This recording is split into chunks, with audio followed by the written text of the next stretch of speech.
అలాగే ఇప్పుడు పెన్షన్ పోయి అమ్మోడు వచ్చరికి ఏమన్నారు 15,000. 15,000 కాస్త ఎక్కడ తీసుకొచ్చాడు 13,000. 13,000 కాస్త ఎక్కడికి వచ్చింది ఇంకా చాలా మంది అనేది 2,300 3,200 అప్లికేషన్లు వచ్చారు.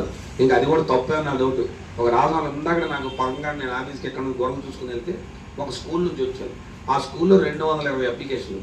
220 అప్లికేషన్లు 5 మాత్రం వచ్చి 215 అప్లికేషన్లు రిజెక్ట్ అయ్యింది.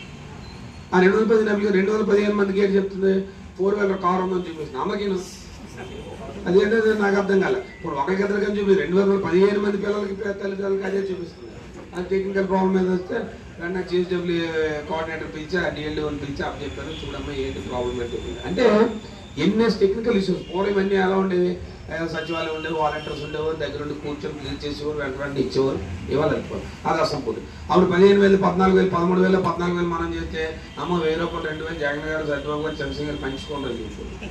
ఇప్పుడు ఎక్కడైంది ఇప్పుడు ఏంటంటే అబ్బాయి ఇప్పుడే బాతులు పోయాడు, ఇదే బాతులు పోయాడు మనం యోగి పడుతుంది.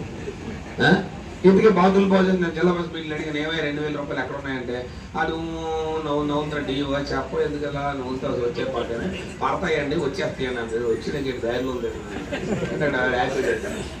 ఎన్ని రకరకాల కథలు.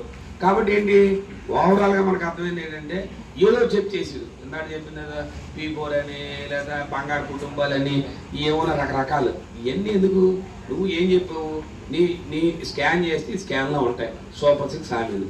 ఈ సూపర్ 6 హామీలన్నీ ఇప్పుడు ఏం చేద్దాం మన గతంలో వెళ్ళి నీ కుటుంబానికి ఎంత లబ్ధి జరిగింది. ప్రతి కుటుంబానికి మన గతంలో గడపడానికి వెళ్ళినప్పుడు ఏం చెప్పేవారు ప్రతి కుటుంబానికి లబ్ధి ఎంత జరిగింది.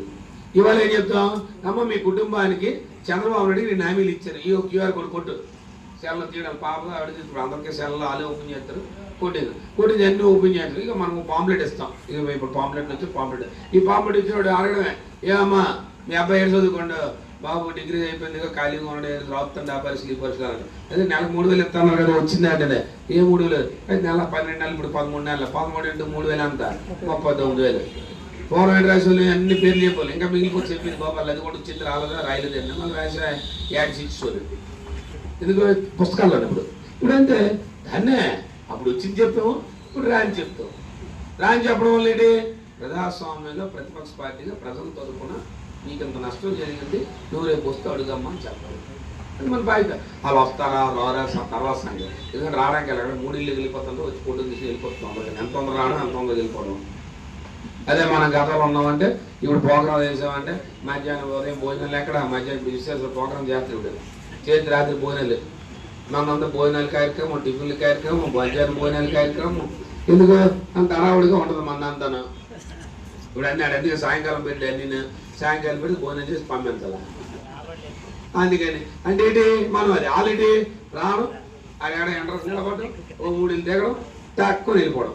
సరే వాళ్ళ సంగతి వదిలి ఇప్పుడు ఎందుకు ఇందాక చెప్పాను మీకు అబద్ధాలతోనో మోసాలతో వచ్చిన వాళ్ళతో మనం ఎట్లా మాట్లాడతాం. ఇప్పుడు నిజాయితీగా వచ్చిన వాళ్ళతో అనుకో మనం మాట్లాడవచ్చు. ఇప్పుడు మనం ఎలాగైపోయాము ఇందాక ఏదో సాయంత్రం ఉందలాగా ఏదండి సత్యబాబు గారు ఓడిపోయారు అని అంటే అవును నిజమే సత్యబాబు గారు ఓడిపోయారు. సత్యబాబు గారు ఓడిపోయి ఏం జరిగింది ఓటమైంది ప్రజలు ఆశపడ్డారు భగవంతుడు మంచిగా ఉన్నారు చూశారు కాబట్టి ఆయన వచ్చి మళ్ళీ శాసనమండలి సభ్యులు ఈ రాష్ట్రానికి ప్రతిపక్ష నేతలు శాసనసభ్యుడైతే రోజు ఎక్కడ దాకా అలా కూర్చొని పోయి గంట గడియాలో బాగున్నాం సాయంకాలం చేసి మీతో అలా కూర్చొని బజ్జీలు తినేసి వెళ్ళిపోవాల్సి ఉంటుంది. ఇప్పుడు ఆ పని లేక నీకు పనులు చాలా బాగుంటాయి. ఇప్పుడు నేను అలా ఖాళీగా ఉంటుంది ఎక్కడ దాకా అయిపోయింది ఇప్పుడు ఇదంతా విజయనగరం అయిపోయింది పక్కన వైజాగ్ నుంచి ఇక అక్కడ చూస్తే 4 లక్షల ఓట్లు 2 నియోజకవర్గాలు ఇలాంటి 2 నియోజకవర్గాలు ఇక అవన్నీ తిరగడం ఇక ఆ కార్యక్రమం ఇక్కడ ఈ జిల్లా ఆ జిల్లా ఎంత ఏం చెప్తున్నావు ఇవన్నీ సరే ఎవరు ఏం చెప్పినా ఏం చేసినా ప్రజలు అంతిమంగా ప్రజలు ఇచ్చిందే ప్రజాస్వామ్యం. సరే భగవంతుడు అనేవాడు మన ఎక్కడ మన ఎందుకు ఉన్నప్పుడు మనకి ఎక్కడున్నా మంచి జరుగుతూ ఉంటుంది. కాబట్టి దాన్ని మనం పెద్ద పరిగణలో తీసుకోవాల్సిన అంశం కాదు. ఎవరైనా మన సమూచితో పోటీ పడి మనం నిజాయితీగా పోరాటం చేసి ఆ నిజాయితీగా అవతల వాళ్ళు కూడా మనతో నిజాయితీగా పోరాటం చేస్తే మనం ఓటమి చేస్తే మనం ఎక్కడ పొరపాటు చేసాం తప్పు చేసాం ఈ పొరపాటు మనం సరిదిద్దుకోవాలి. అలా అబద్ధాలు మోసాలు రాత్రి అవగానే ఏది ఇచ్చేస్తారు తెల్లాలి ఏది ఇచ్చేస్తారు మోసపోయారంటే 50 సంవత్సరాలు చూడగానే ఇక్కడ నీకు 50 సంవత్సరాలు పెన్షన్ ఇచ్చేద్దంటే అలా పట్టణ దగ్గరికి వెళ్ళి ఆశ అలాగా అటు ఇటు చూసి నేను ఒక్కడే అయిపోతే వాళ్ళు తగిలి రావాలి వదిలేస్తే మన సరిపోయి అయిపోతుంది ఆగకపోతే